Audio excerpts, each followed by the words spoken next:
Okay, well, it actually looks like pretty clean-ish. Again, it's a cheap-ass project, so what do you expect? So now I'm gonna go ahead and penetrate those with some oil, or oil the penetration, or giggity. Spray them with penetrating oil, that's what I'm trying to say. And overall, looks like it's gonna fit just nicely once it fits over that collar there. And I think we're gonna go ahead and tack weld her into place.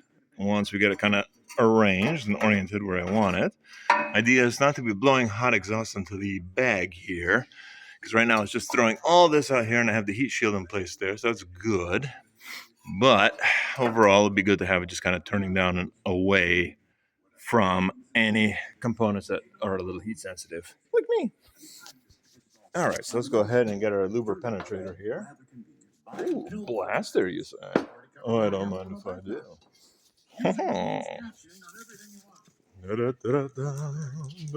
Wrong way. Spritz.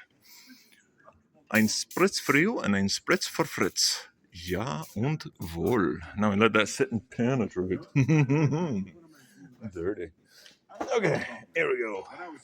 All right, I will rejoin you guys in just a moment when we have the oil up a little bit, like ancient Greek wrestling. Yeah, that's a little weird. It sounded better in my head. But anyway, I'm going to go find the right socket for those nuts. These nuts.